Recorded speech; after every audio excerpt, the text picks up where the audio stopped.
You're tuning into Black and White Sports on YouTube. The no-holds-barred truth on sports.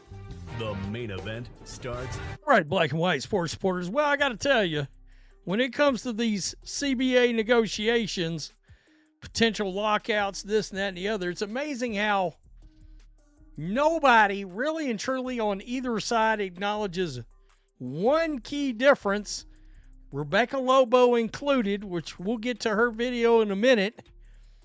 They failed to acknowledge one simple fact. And this is Adam Silver just dropped a bombshell that will reshape the entire WNBA. He confirmed it directly. No room for interpretation. A massive salary increase for WNBA players is locked in. A deal poised to fundamentally alter the league's economic landscape. After months of bitter, stalled negotiations and escalating demands, Silver himself stepped into the chaos, slamming his fist down, declaring an end to the nonsense that threatened the very existence of the 2026 season. This isn't just a raise, it's a direct intervention from the top, pushing through a new era while simultaneously exposing the raw, uncomfortable truths about the league's financial fragility and the extraordinary leverage of one player. All right, this is probably some of the best news we've heard about the CBA in regards to any side of the coin, the owner side, owner/commissioner side, and the player side. Thank you, Adam Silver, for stepping up and being the adult in the room. Both sides of these ladies have been acting just like kids. They've been acting like kids.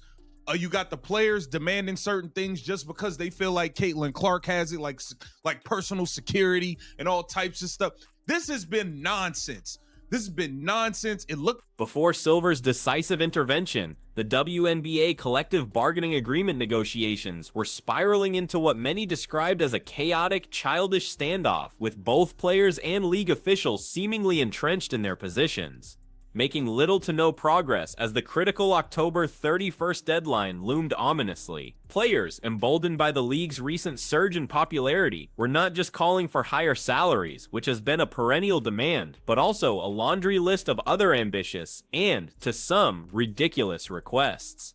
Chief among these was the plea for enhanced personal security, mirroring the level of protection afforded to superstar rookies like Caitlin Clark, a clear acknowledgement of the disparate treatment and the undeniable star power now driving the league's visibility. Further demands included a substantial increase in revenue sharing, a move that would bring their percentage closer to the NBA's roughly 50% split, as opposed to their current paltry 9% of total league revenue, a figure that has long been a source of player frustration and public debate. They also sought improved benefits, a softer salary cap to allow for greater player retention and competitive balance, and an unprecedented call to extend financial compensation to players from previous eras, specifically those from 1999 to 2002, a testament to the league's historical struggles and a desire to right perceived past wrongs. These varied and escalating demands created an impasse, with WNBA Commissioner Kathy Engelbert reportedly failing to bridge the divide, leading to accusations of leadership deficiencies and a palpable sense of stagnation, casting a dark shadow over the league's future even as its popularity soared. The atmosphere was thick with tension, with some even questioning the viability of the upcoming 2026 season, a stark reality that ultimately forced Silver's hand. The stage was set for a dramatic top-down intervention, highlighting the deep-seated issues that had plagued negotiations for months. Rebecca Lobo included, which we'll get to her video in a minute. They failed to acknowledge one simple fact. And this is absolute fact. It's all over with the viewership, the ratings, how much people are willing to pay for tickets to get in the games, the whole nine. There would be a real potential for the WNBA to possibly not even exist anymore. All right, of which Rebecca Lobo acknowledges that part, right? The value of these teams, the league, all of it has. Adam Silver's decision to personally insert himself into the stalled WNBA CBA negotiations was a stark admission of how dire the situation had become, effectively labeling both sides as immature and incapable of finding common ground on their own. He didn't mince words, publicly calling out WNBA Commissioner Kathy Engelbert, suggesting she needed to cultivate a better relationship with the players, a rare explicit public reprimand from the top brass of the NBA, which financially underpins the WNBA. Silver's frustrations were palpable, noting that discussions had become really personal and catty, reflecting the breakdown of professional decorum and the emergence of petty grievances over substantive talks. His immediate goal was clear: to guarantee a 2026 WNBA season, thereby preventing a potential lockout, or even worse, the catastrophic folding of the league, a fear that, while seemingly distant now, had historically haunted previous CBA talks. Silver's declaration was a powerful statement of authority, cutting through the bickering to assert a non-negotiable bottom line. He essentially told both parties to cease their nonsense and accept that while a fair deal would be brokered, it wouldn't be a free-for-all catering to every single player demand. This firm stance marked a pivotal shift, signaling that the era of prolonged, unproductive negotiations was over, and that the ultimate decision-making power rested with him, leveraging the NBA's broader financial and structural influence to force a resolution. It was a clear demonstration of leadership, albeit one necessitated by the apparent failures of those directly involved in the prior discussions, underscoring the gravity of the situation and the urgent need for a decisive hand to guide the league forward. Actually called certain things out. He's called things out like, yeah, Kathy needs to work to have a better relationship with the players. He said that. He's also said, yeah, it seems like things are getting a little bit like really personal. You know what I'm saying? It's getting real catty and personal, as things tend to get when women get to going back and forth and all of this stuff. Adam Silver stepping in and saying, hey, I'm going to make sure that there's a 2026 WNBA season. I'm going to make sure this CBA gets done, and I'm going to make sure it's fair for both parties. This whole revenue sharing thing, we're not doing that. The most significant outcome of Adam Silver's intervention, and the one resonating loudest across the WNBA landscape, is his unequivocal confirmation that players are indeed slated to receive a big increase in their salaries during this current collective bargaining cycle, a raise he emphatically stated they deserve. This declaration, made publicly on national television, served as an immediate source of relief for players and fans alike, validating their long-held belief that their talent and growing impact warranted significantly better compensation. However, Silver was quick to pivot from the players' demand for a larger share of revenue, an approach he explicitly dismissed as the right way to look at it. He argued that comparing the WNBA's 9% revenue share to the NBA's roughly 50% was misleading and unsustainable, primarily because the sheer volume of revenue generated by the NBA dwarfs that of the WNBA by a vast incomparable margin. Instead, Silver insisted that the focus should be on absolute numbers, what players are actually making in real dollar terms, rather than percentages that would never realistically equate to NBA figures given the revenue disparity. This nuanced but firm stance established a clear boundary. While players would get a substantial raise, they wouldn't be achieving a proportional revenue split with the NBA. It was a pragmatic approach, acknowledging the economic realities of the league while still committing to a significant financial uplift for its athletes. This shift in framing the discussion allowed for movement, sidestepping the contentious revenue-sharing debate to focus on tangible salary improvements that could be more realistically achieved, laying the groundwork for a deal that, while not meeting every player aspiration, would undeniably represent a major step forward. All right, of which Rebecca Lobo acknowledges that part, right? The value of these teams, the league, all of it has risen because of Caitlin Clark. She doesn't mention that. She does not mention that. We'll get to that in a minute. Adam Silver was on the Today Show, and of course, the NBA starts today. All right, and he gets asked about the WNBA, the CBA, whether or not these players are going to make more money. Right now. Before While Adam Silver confirmed a big increase, the exact figures remain under wraps, sparking intense speculation about the potential magnitude of these new salaries, with some analysts forecasting a truly transformative leap. Expert observers suggest that current WNBA salaries could multiply by as much as 3 or even 4 times their present levels, a prospect that would drastically alter the financial stability and career longevity for many players.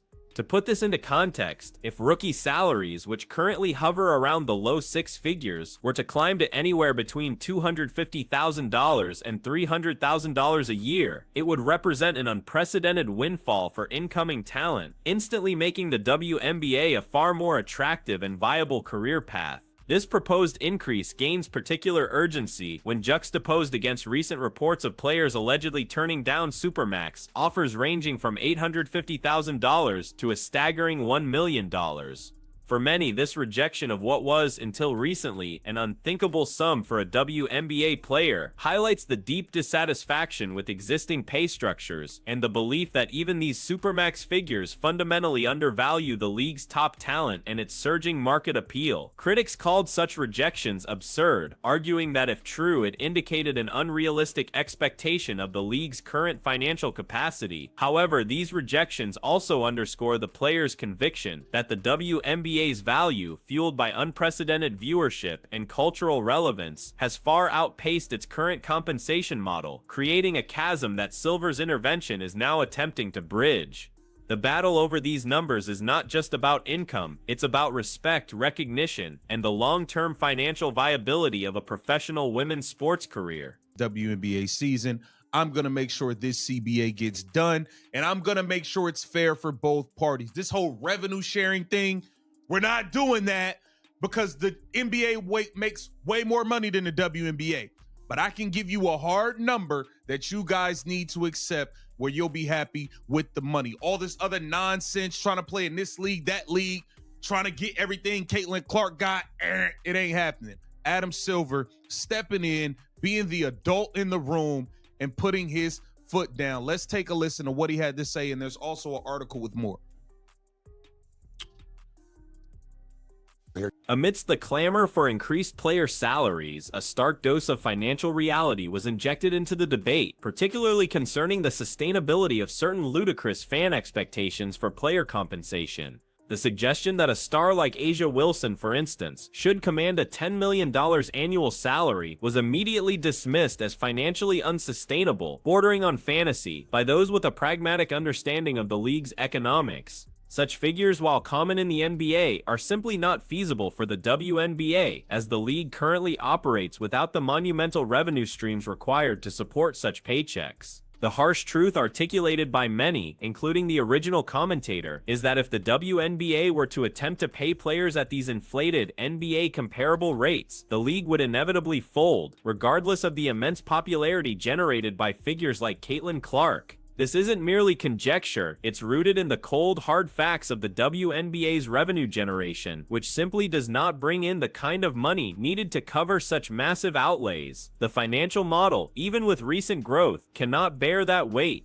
The implications extend beyond individual salaries. If the league hopes to expand its rosters, add more teams, and continue its trajectory of growth, such extravagant individual salaries would immediately cripple these ambitions. The delicate balance lies in finding a sweet spot, a significant deserved raise that keeps players content and invested, but one that simultaneously ensures the league's long-term economic viability and its ability to continue expanding and attracting new talent. Demands that ignore the current financial constraints, however well-intentioned, ultimately threaten the very existence of the institution they aim to enrich, highlighting the constant tightrope walk between ambition and economic reality. He gets asked about the WNBA, the CBA, whether or not these players are going to make more money. Right now. Before I let you get out of here, WNBA, as you know, they're calling for players in the WNBA are calling for more money. They 9%, I believe, accordingly. They get 9% of total revenue compared to roughly 50% of the revenue of NBA players. should they be getting a larger share of the revenue in the WNBA? Yes. I mean, I think the share isn't the right way to look at it because there's so much more revenue in the NBA. I think you should look at it in absolute numbers in terms of what they're making, and they are going to get a big increase in this cycle of collective bargaining, and they deserve it. Rebecca Lobo, a WNBA legend and astute commentator, expressed a profound sense of relief regarding the current CBA negotiations, a sentiment she had never experienced in any previous bargaining cycle. For Lobo, past negotiations were always fraught with the genuine and terrifying possibility that the NBA, as the primary financial backer, could simply decide this is too much, deeming the WNBA a perpetual money pit and opting to fold the league entirely. That looming fear, a stark existential threat, is now, she believes, no longer an economic reality. Her reasoning centers on the idea that these franchises have grown too much in value, and the women are worth too much for such a drastic measure to be taken. This newfound security, Lobo implies, allows for negotiations without the specter of total collapse. However, a critical omission in Lobo's assessment, as pointed out by observant commentators, is her failure to explicitly acknowledge the singular, undeniable catalyst behind this sudden surge in value and the disappearance of existential dread, Caitlin Clark.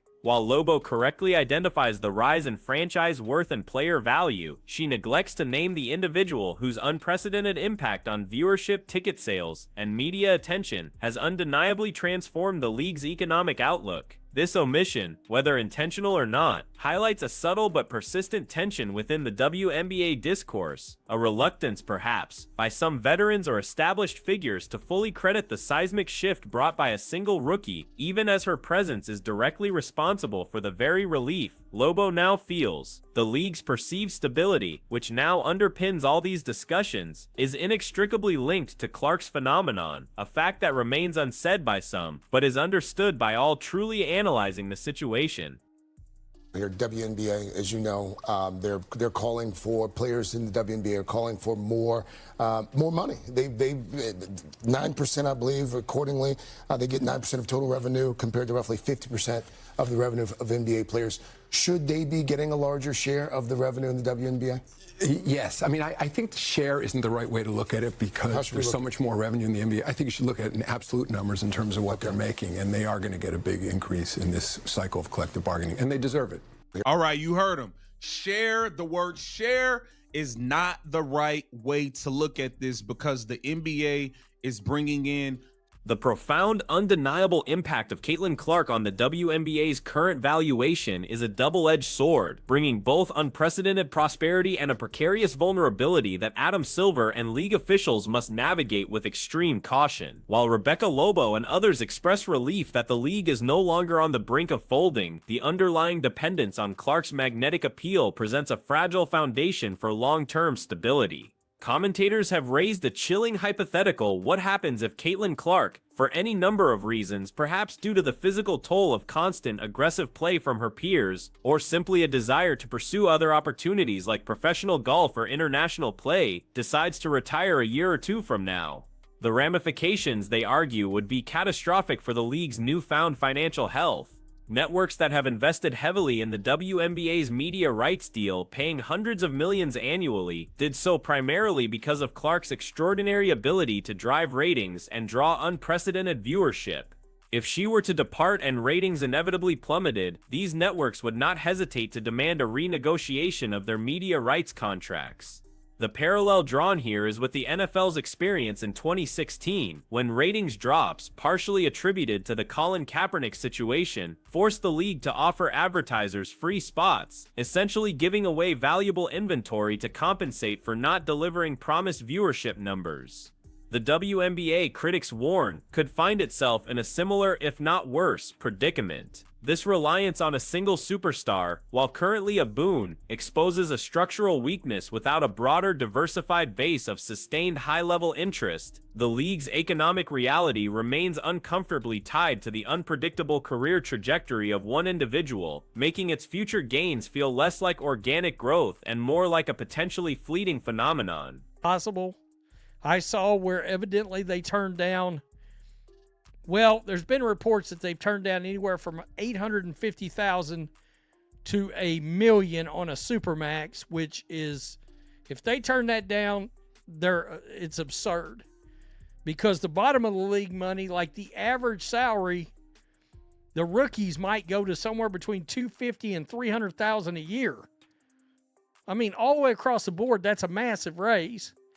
Now, I saw some fan that was absolutely ludicrous the other day said on Twitter, Asia Wilson should get $10 million. While the buzz around increased salaries is exciting, a crucial, often overlooked financial constraint that will heavily influence the WNBA's future growth and its ability to sustain these higher paychecks is its existing media rights deal. This agreement, a significant 10-year pact valued at $2.2 billion, translates to roughly $220 million per year. While this is a substantial sum and a testament to the league's rising profile, it also represents a largely fixed revenue stream for the next decade. Unlike other forms of income, such as ticket sales or merchandise, which can fluctuate with immediate popularity surges, the media rights deal is locked in for an extended period. This means that if the league's popularity continues to skyrocket, largely driven by figures like Caitlin Clark, the immediate financial benefits from increased viewership or engagement won't necessarily translate into a proportional bump in media revenue until the current deal expires and a new, more lucrative one can be negotiated. This long-term contract effectively caps a major portion of the league's income potential for the foreseeable future, creating a challenging environment for consistently escalating player salaries year after year. While expansion fees and other revenue streams certainly contribute, television money remains the primary driver of major sports leagues, a fact underscored by the NFL's obsession with its own broadcast deals. The WNBA must therefore be strategic in how it allocates these funds and how it plans for future growth, knowing that a significant portion of its projected income is already predetermined. This creates a fascinating tension. The league is growing faster than its long-term media deal anticipated, but it can't immediately capitalize on that accelerated growth in the most impactful way until a new negotiation window opens up, making immediate astronomical salary jumps difficult to sustain in the absence of other unforeseen revenue explosions. Get it because there's so much more revenue in the NBA. I think you should look at it in absolute numbers in terms of what they're making, and they are going to get a big increase in this cycle of collective bargaining, and they deserve it.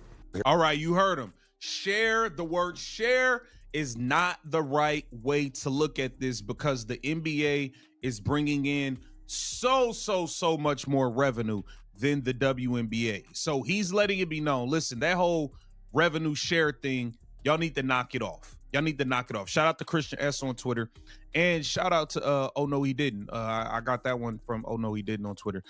Christian S posted this article. Adam Silver says he expects big raises for Despite the unprecedented surge in popularity, viewership, and ticket sales driven largely by Caitlin Clark, the WNBA continues to grapple with a stark financial reality. The league has asterisks, never asterisks turn to profit. This uncomfortable truth often gets overlooked in the excitement of soaring ratings and sold-out arenas, but it remains a critical impediment to exponential salary growth and long-term stability. A particularly damning New York Post article from last year, published around October or November, revealed that even with the early effects of the Caitlin Clark phenomenon, the WNBA had still incurred a staggering loss of $40 million. This figure sent shockwaves through the league and its financial backers, clearly demonstrating that popularity does not automatically equate to profitability, at least not in the short term. It's crucial to note that the new, more lucrative media rights deal had not yet fully kicked in during that period, nor did it for the current season. This means that the WNBA, while attracting record attention, is still operating under financial structures that lead to substantial deficits. The original commentator is now eagerly awaiting the release of this season's financial figures, expressing deep skepticism that the league will have finally turned a profit even with the full force of the Clark effect. The historical precedent is damning. For 26 or 27 years, NBA owners have poured money into the WNBA without seeing a return, a situation that, according to that same New York Post article, led many owners to openly question why they were keeping the league going and what the ELL was happening to their money. This ongoing financial bleeding, despite the current positive momentum, forms a precarious backdrop to Adam Silver's salary promises, highlighting the delicate balance between investment and growth and the urgent need for a path to profitability, which has thus far remained elusive.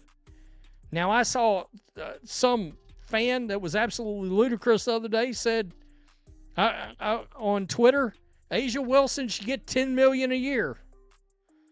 I mean, if you're going to start paying these players this, the league will fold, Caitlin Clark or not. They don't have that kind of money. They're not bringing in that kind of revenue. And if you hope to expand the rosters and yada, yada, yada, not a chance that the money is going to get up in that range. Come together on the 3 times more salary and then revisit every 3 years like clockwork. The financial lifeline extended by the NBA to the WNBA has always been its bedrock, but this foundational support has, for decades, come with an underlying tension and increasing frustration from the NBA owners themselves.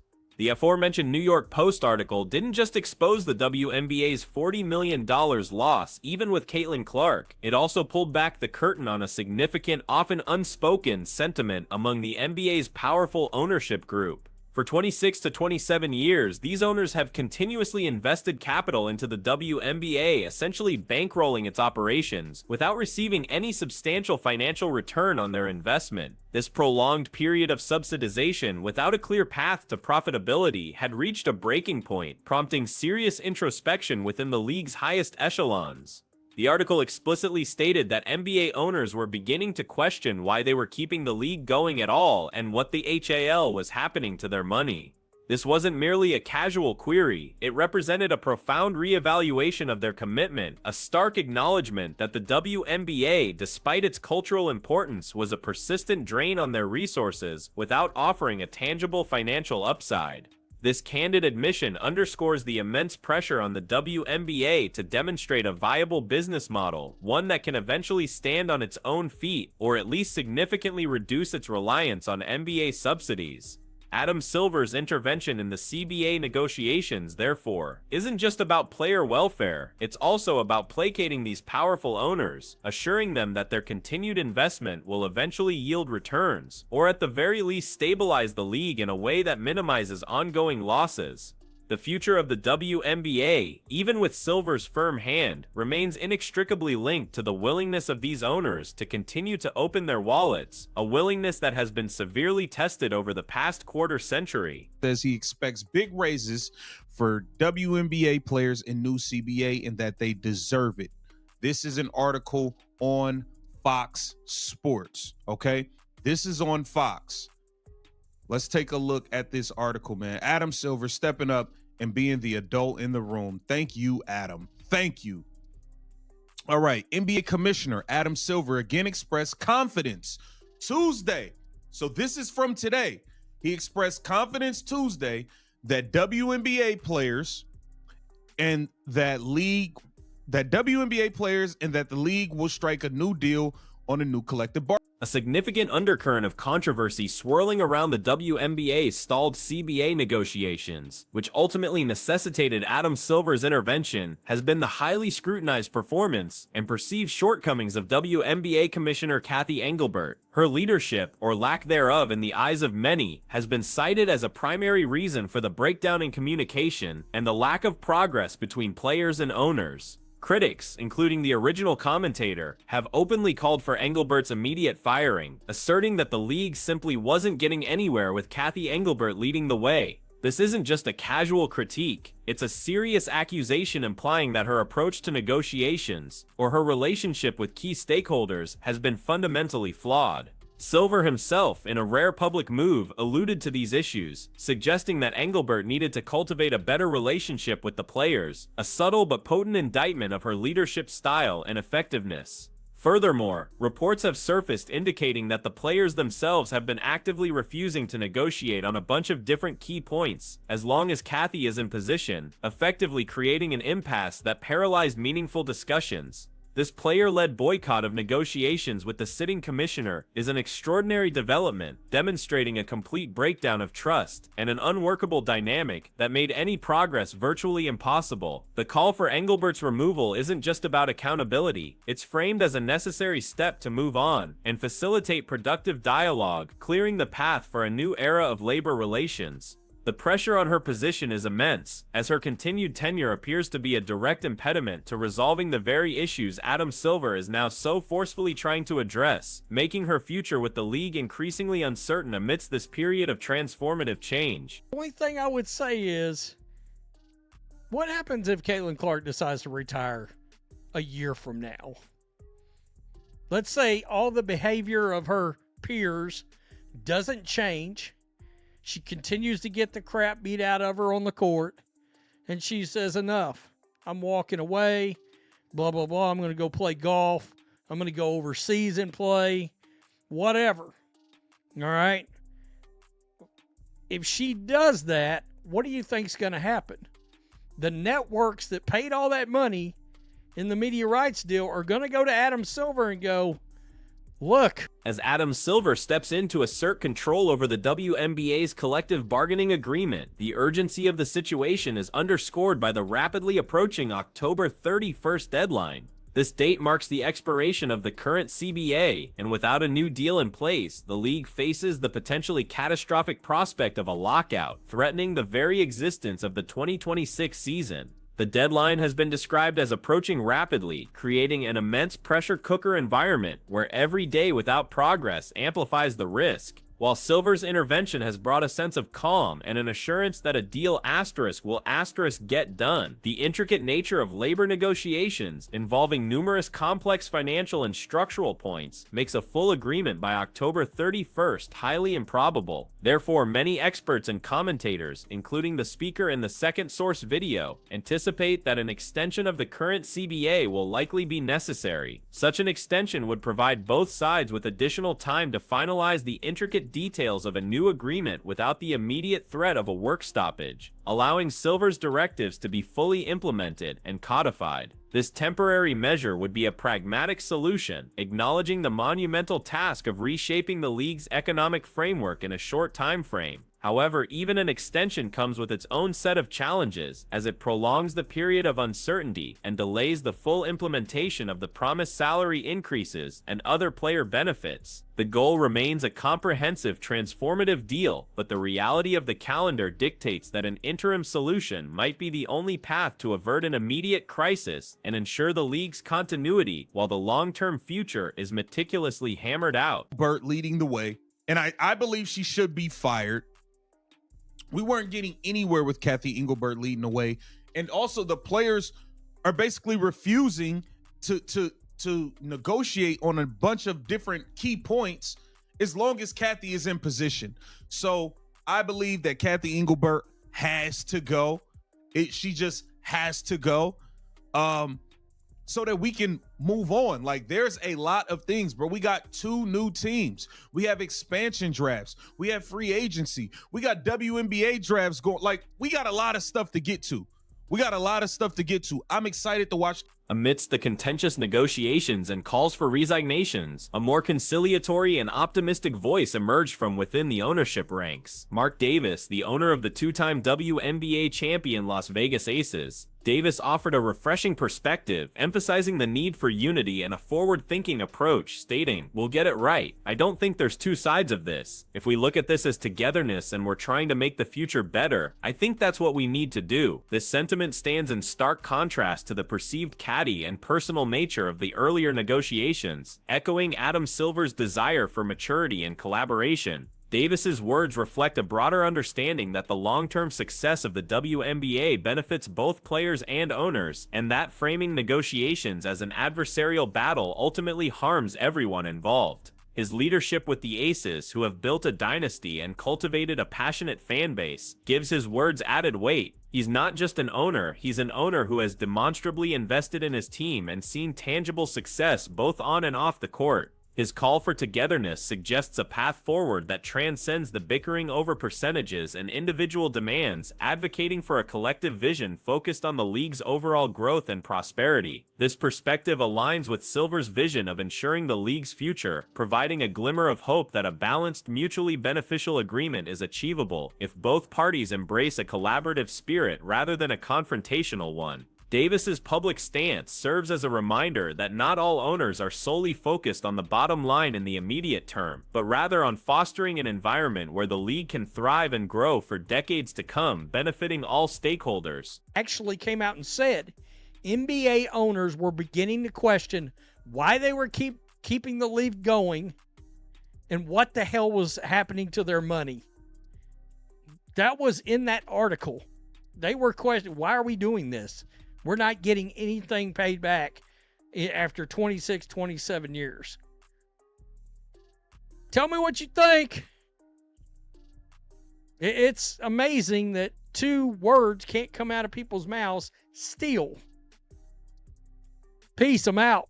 Till next time. Thanks for watching the show. Be sure to like, comment, and subscribe. While Adam Silver has unequivocally promised a big increase in player salaries, his intervention also came with a firm rejection of certain demands he deemed nonsense, particularly the push for every player to receive the same level of personal security as Caitlin Clark.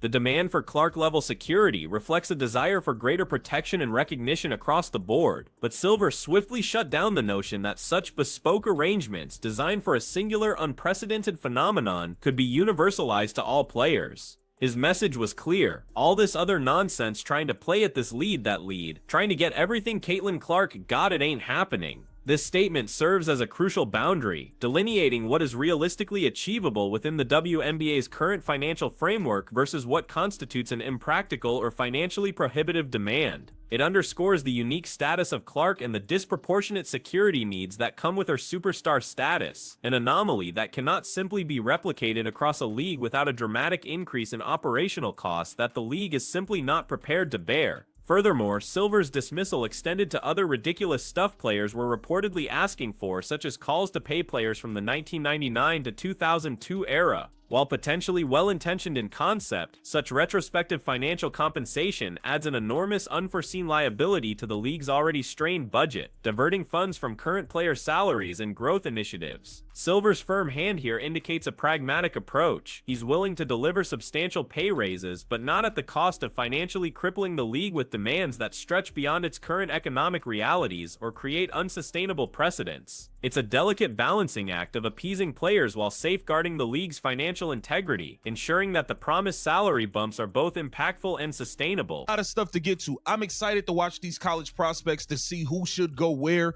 they will be going.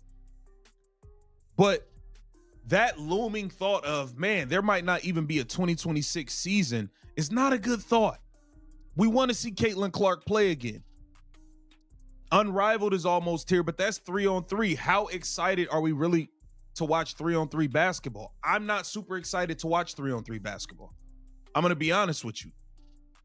So thank you to Adam Silver for stepping in, being the adult in the room, and helping get a deal done at some point. At some point. Y'all probably going to have. Despite the contentious CBA negotiations and the underlying financial struggles, a palpable excitement still permeates the WNBA regarding its future prospects, particularly the highly anticipated expansion. The league has confirmed the addition of 2 new teams, a significant development that promises to create more roster spots, inject new talent, and broaden the league's geographical footprint and fan base. This expansion, coupled with the upcoming expansion drafts and the usual WNBA and free agency drafts, signifies a period of potential growth and opportunity that could invigorate the league in unprecedented ways. However, this excitement is tempered by a lingering uncertainty. The success and even the timing of these crucial events, including where new college prospects will land and how free agency will unfold, are all intrinsically linked to the resolution of the CBA.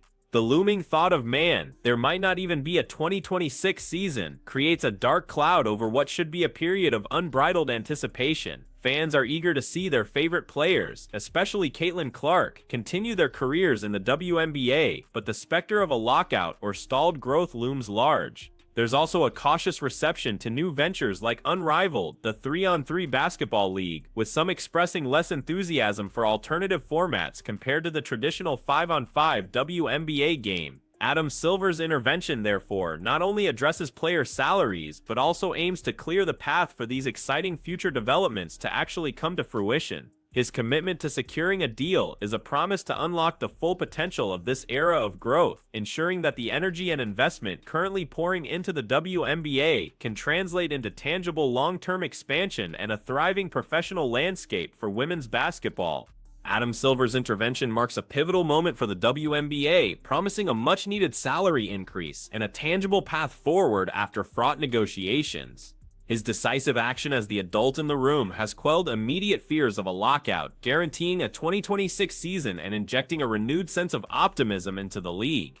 Players are finally poised to receive significantly better compensation, a long overdue recognition of their talent and growing impact. Yet, beneath this celebratory surface, profound challenges persist. The league's historical inability to turn a profit, the precarious dependence on the singular phenomenon of Caitlin Clark, and the fixed nature of its media rights deal present enduring structural hurdles. While Silver has put his foot down on unrealistic demands, the tension between player aspirations and economic reality remains a tightrope act. The WNBA, while undoubtedly on an upward trajectory, is not yet a self-sustaining financial powerhouse. Its future success hinges not just on the promised pay raises, but on converting unprecedented viewership into consistent profitability, expanding its fan base beyond single stars, and fostering a collaborative environment that transcends past animosities. Silver has bought the league time and momentum, but the ultimate test will be whether the WNBA can leverage this moment to build a truly robust, independently thriving ecosystem, one that continues to grow and reward its athletes without relying solely on the beneficence of the NBA or the fleeting brilliance of any one individual. The road ahead, though clearer, is still filled with significant economic and strategic navigation.